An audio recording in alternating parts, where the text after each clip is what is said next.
Alright. So, I was having some fake streaming difficulties, right?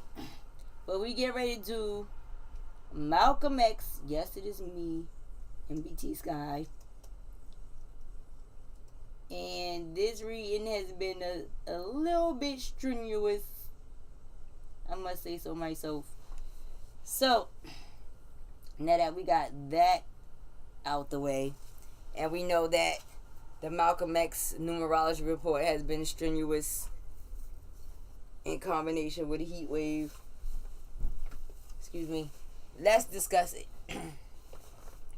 So, this numerology report is not on any specific thing concerning Malcolm X. Really, just the numerology.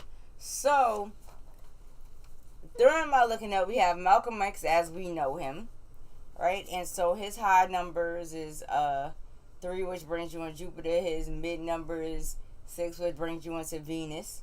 And then you have his birth name, Malcolm Little, which brings you into his high number of Jupiter, his middle number of Jupiter, and then you have Venus in his middle range right here.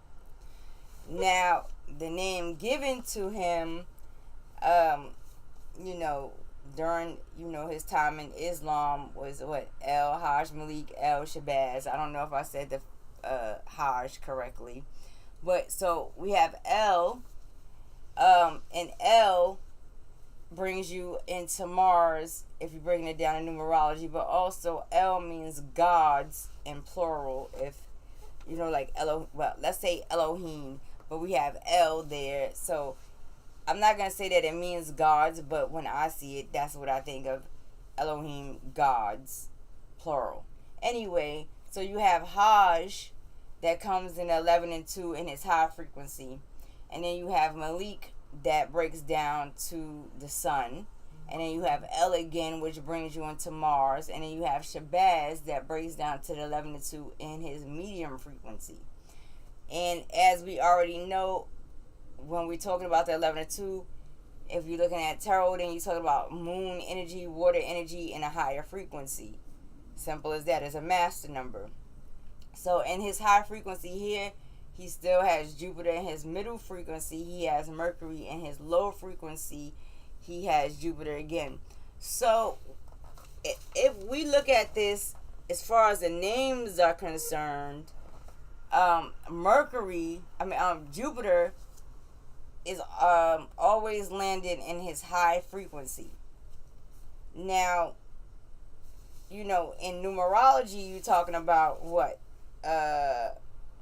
For Jupiter, you talk about communicating, creativity, expression, growth. But remember, you're also talking about this connection here. Now, when you're looking into his birthday, I'm going to go back to the names. But when you're looking back into his birthday, you see that he's a Taurus. And he lands in the second house, which is ruled by Venus. So his second house is ruled by Venus. His numbers break down a lot into Mercury, and we're going to talk about that in a minute. But you see these 5s in here. So we're dealing with a lot of Mercury energy. We're going to talk about this 1949, because 1949 took me on a whole entire trip. I'm not even going to lie. So let's get into the numerology notes and stuff. Now, what I want to look at here, I'm dragging a little bit. Where did I put it? Where did I stick you? Yes, I'm using some notes. If you don't like it, oh well. Alright, so when we get into this tarot card and bone throw, because it's going to happen, because fortunately and unfortunately at the same time, the Malcolm X numerology report it got a little bit sticky. So therefore, we're going to get into a bone throwing and tarot card reading after I do my Bill Gates one. So anyway, let's discuss the Venus, right? So when we're talking about Venus, we talk about this, nurturing family oriented energy that's necessary. It would have been necessary in his reality no matter how he tried to cut the cake. Now, I did a live right before this saying that when he transitioned into Islam, right, there's a discussion which brings us to this 1949 kind of thing. And we're going to talk about that because when we got into 1949, pay attention to Mercury, Jupiter for the most part right now, if you're looking into the names. But let's get to over here this birthday. The full birthday breaks down to 1949 if you add it all up. We're not talking about Mercury right now, okay? We're going to talk about this 1949 situation that took me on a trip. So 1949 led me into doing some more looking into the situation. So I found out that in order to understand, 1949 brought me into a particular time frame, let's say. So we have him being arrested in 1944, which breaks down to 1809. This is the only place you're probably going to see Pluto. Then you have another situation where there's a burglary that he's involved in. That's 1945, and that brings you down to the 19 and brings you to 10 and 1 and brings you into the sun. And then you have this theft of a stolen watch. Why not? Time, right? 1946, and this brings you to 20 and 2, which brings you into the moon. Right? And then he gets sentenced in 1946 to 10 for 8 to 10 a sentence of 8 to 10 years. So let's look. We got the 8 sitting right here in his L, right? And we also have the 8 sitting here where he's born in Nebraska, and we also have the 8 dominating him during his date of assassination.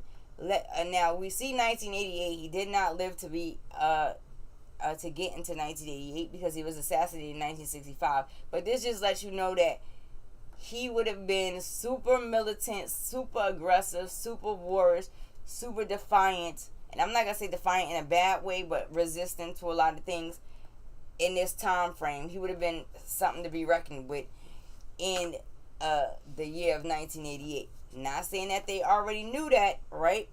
So now let's get into the interesting part. So we got the NOI, which is a Nation of Islam. When you put this in this abbreviation, it breaks down to this 20 and 2, which still matches him in the L Hajj Malik El Shabazz energy, right?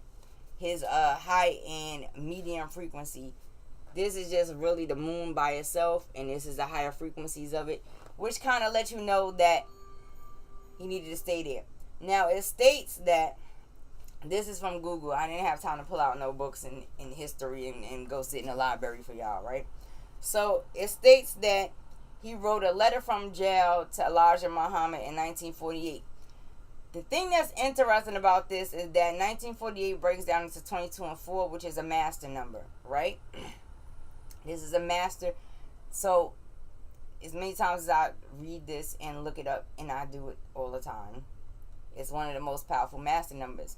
The thing that's awesome about it is that in this name here, it brings him in 11 and 22 two times, which will bring him into 22 and 4 anyway, which means that, you know, during the course of this situation, this Elijah Muhammad situation, and bringing him into this Nation of Islam situation, I'm not going to say it's about control, but it was supposed to stabilize Malcolm X, whether it was consciously or subconsciously, period, when it's a discussion of how he communicated, how he dealt with his emotions, and the fact that he was able to get into that. He was already going to be in that high frequency, but this given name put him in a high frequency. And then during the time he decides to write this letter, the year breaks down to 22 and 4, which lets you know that he was in his high frequency regardless. So it's letting you know that, you know, Elijah Muhammad naturally was still in line with what the hell was going on, whether people would like to agree or not. Now, it says that he also wrote a letter to Harry S. Truman in 1950, which brings him into, this would bring him into this 15 and 6. Now, Venus is his ruling planet in the second house. If you like to deal with, the wheels, in his second house, he's ruled by Venus. All of this would have stabilized his Venus energy regardless. It's like he wrote this letter, he got into the Nation of Islam and kind of brought him out this Venus energy, and brought him primarily in his Jupiter and Mercury energy in a higher frequency for his for his high frequency and his medium frequency. It's just that simple. Now, he was born, and just for those who don't know, just to be fair, right? When we talk about flexibility, change, freedom, and sensation, which is all his energy right there. That's what his primary discussion was about, right?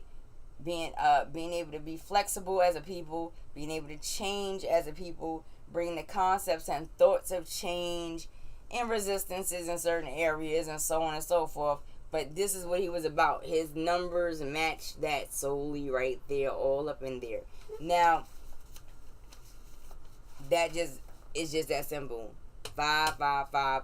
That's him right there. That's his energy, and that's what he was born into outside of his, his birth name, which brings him into this Jupiter energy, this 12 and 3 energy, and then he gets pulled out of there, just for a recap, and put in a higher frequency, but still in line with his Jupiter and Mercury energy, regardless of the fact. Now, before I move on, after the Harry S. Truman letter in regards to the Korean War that he didn't agree on, right? It states that, the FBI started looking at him at that. So I decided I'm going to just look at the abbreviation of the FBI is in the 8, in Mars. So we have this Mars energy, right? And we also have the FBI in the Mars energy. We have him released or, out of parole in 1952, 17. It breaks down to 17 and 8, brings you back into this Mars energy. So when he was released, this is letting you know all within a nutshell that first off, they was already watching Elijah Muhammad. And so when he wrote that letter, he's in his highest frequency. I don't know what the letter said. We don't know, right? I don't know. If somebody know, let me know, because I don't. But anyway, Elijah Muhammad was already a threat. And so he was already being watched. And then you have him writing this letter in a situation or in a condition where everything that he does can be watched. Now, then he sends a letter out to Harry S. Truman, and now you definitely can be watched. And then you have the FBI watching you, and then you have your release, and you get out, and you in the 8 again, and it's aggressive Mars worst type of energy, which is not an uncomfortable energy for him. He just moves in a different frequency through it.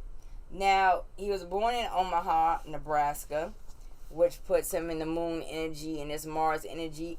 I'm not really familiar with Nebraska and Omaha, but I'm sure that if you throw the people at that time or now into an emotional fit, you're going to have all hell breaking loose.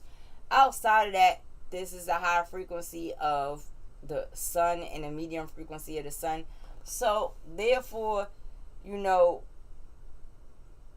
there was going to be clarity, consciousness, transformations, and seeing things for what they are supposed to be, even in its medium vibration, period. Now, let's talk about the assassination. Outside of that, remember his birthday lands in this second house, right? We're going to talk about that later. And in his assassination, he lands in the 12th house, for those who like stuff like that. Keep in mind that all of this was aggressive energy at that time. That's complete aggressive energy, whether we like it or not. The second house is talking about him being stable and firm, which he spoke of all the time, right? But it also talks about money, earning powers, possession, values, and so on and so forth, which was discussed and he spoke about with his own people all the time in his speeches and the importance of it, and so on and so forth. And so did Elijah Muhammad, and you know, that's one of the main discussions when you're dealing with this NOI, right? So that probably put people in a little bit of a tizzy at that time, and it'll probably do it again. No matter what we do about that, it's just gonna be that. Now, to get into the 12th house, which I had to throw my notes. Alright, so in the 12th house for the assassination, we're not even getting into the place yet. We're just talking about the assassination date. So we're talking about contentment, hospitals, institutions, him being able to inspire, right? In his intuitive energies and secret and hidden activities. Now, when you're looking at these keywords, because that's what I'm using for those who, you know, don't really get into this stuff, the discussion is more so his intuitive aspect, his secret and hidden activities, and dealing with institutions. Period.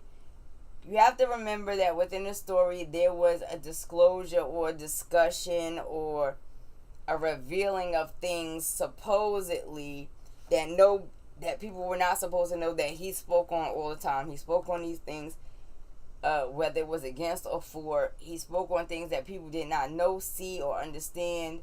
And so, therefore, there was hidden information and secrets, whether it was knowingly or not, or intentional or not, or for good purposes or not, they were displayed. And this is the energy that brings you into this. Oh, okay, all hell must break loose now.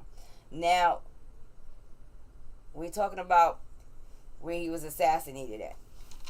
Manhattan, Audubon Ballroom. This brings, Manhattan is in the 11 and 2. So, in that time, right now, Manhattan still has that high spiritual frequency, whether they would like to know it or not. And then you have Venus that comes in Audubon, and then you have Uranus and Neptune that comes in the ballroom. The highest frequency brings you in the 8. The medium frequency brings you in the 2. I mean, in the 6, and the low frequency brings you in the 2. So you talk about this warish energy. You talk about family, stability, all this stuff, and then you're talking about emotions. So this is letting you know from the rip that from the time they decided that they was going to start looking at him, they was looking at him on all aspects, all levels. So they looking at family, they looking at, you know, his associations, they looking at how he make money, they looking at who he, you know, how he travel. This went on over a period of time. Period. It went over. This wasn't like an overnight type of situation. So, next interesting thing, because I had to go into a whole nother set of situations. So, it says in 1953, he was assigned to Temple number 1 in Detroit. That's the sun. So, here we are. We have the sun. We have this transition. We have happiness. We have this. This is an exciting moment, right? And then he moves to the Boston Temple, which is number 11, which matches his 11 and 2 frequency, right?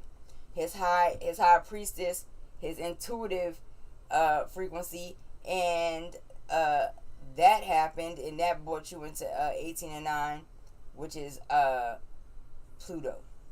We're going to keep that on the side, though. Then in 1954, right, he expanded and went into another temple, which was the 12th temple, which brings you into Philadelphia. If you break 12 down, it brings you to 12 and 3, and there goes 12 and 3, and there goes 12 and 3 again. So, and there goes 12 and 3 again. So, that matches his energy. The sun matches his energy right there, right? And then we got this 11 and 2. This matches energy. Whether this is conscious or not is irrelevant. And then he goes 2 months after that, and he's leading in the temple number 7 in Harlem. And so here we are with the 7 at the ballroom, right? And the assassination happens in Manhattan. And this is the temple daily. So it's very interesting. So therefore I decided, let me just take a peek at the majors. And so we got the Magician, Justice, the Hangman, and the Chariot. So therefore, when he got, as far as this is looking, when he got assigned to deal with temple number 7 in Harlem, I already told you all things was already being manipulated regardless of how people would like to look at it, and that's why the Magician is there. Then you have Justice, so this is letting you know this is people with power and law and stuff like that, right? And then you have the Hangman, that's the discussion, and the Hangman is a 12th card. It's about looking at things from a different perspective. It also could be about stagnation, but it also could be about sacrifice, period. And then you have the Chariot, and the Chariot is about trying to control the energy, maintaining power over duality or two aspects, but it's also about traveling. So they already knew that they was gonna do this because it was planned out that way. Whether it was infiltration involved, and of course if you got the Magician there, then there's money that can be infiltrated, people that can be infiltrated, systems that can be infiltrated, groups that could be infiltrated, the way people thought, rumors, even he could have been infiltrated in this situation. And so that, it brings you to that discussion of the separation that took place between him and the Nation of Islam. And that's a whole nother story and probably will require a whole entire another reading. But maybe we'll get into it during a bone throw and the tarot reading. But the reality of it is that, and not taking no sides, in the beginning of the connection between Malcolm X and Elijah Muhammad, he stayed within the realms of the rules. He didn't take him out as 3. He didn't take him out as 5, but he took him out as 6 because his 6 was probably going to be the weakness. Period. Even if for a little bit, right? Outside of that, this 8 here is the problem. Was the problem. This 8 was following him all the way from... Let's see. Well, yeah. All the way from him being sentenced to 8 to 10 years. And if you pay attention, then you're going to see that he got this 8 in here. It's dominant. He was going to meet the 8 anyway. 8, 8, 8, 8. And then you got this 10. Right? It was going to go down. Even in his release date, the 8 is still there. Now, when you're looking at the elements, you got the sun 3 times. You can look at the 3 of Wands. You look at the 4 cups for the moon, 6 of wands for Jupiter. Saturn did not come up in here at all unless you want to look at the 22 and 4 and look at it as, Saturn is higher, in a higher frequency, right? Because you're dealing with being able to build and create on the earth. And so he was able to do that. He was able to communicate clearly.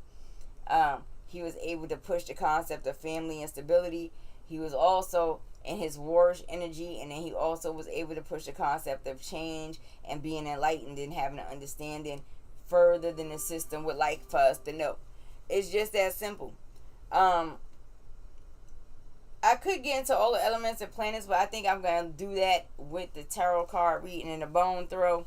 The reality of it all is, there was infiltration and manipulation beyond him and all of the people that's around him, whether we like it or not. And he was manipulated also, whether he would have liked to agree or not. And yes, there was a little bit of ego involved because, there's this aggressive energy. The problem is the aggressive energy comes out on the date prominently of the assassination.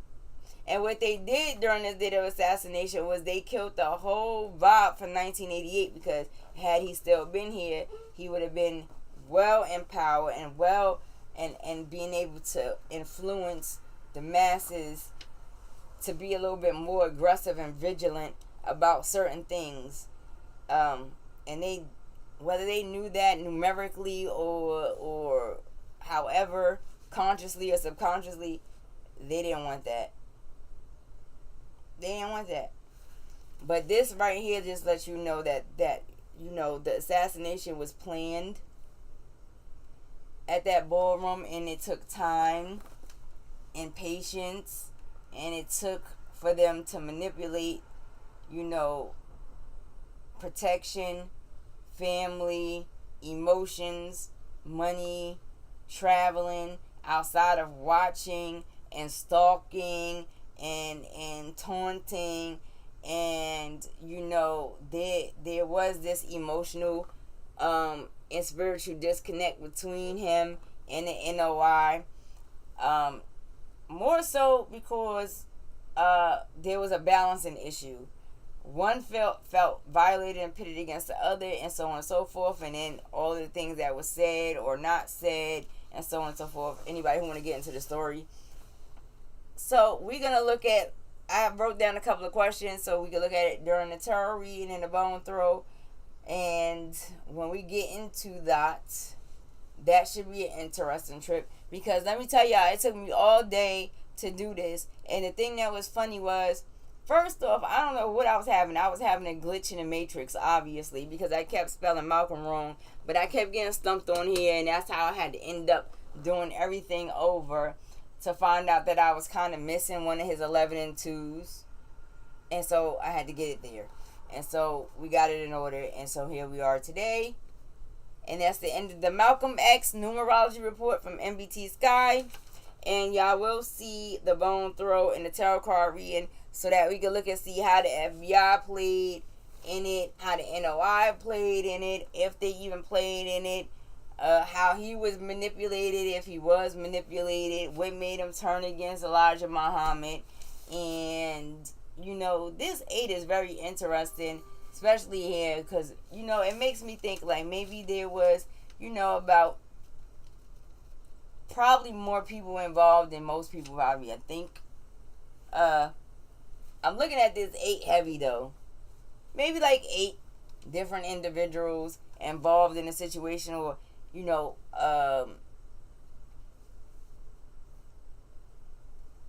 and combination of 8 individuals and different systems involved.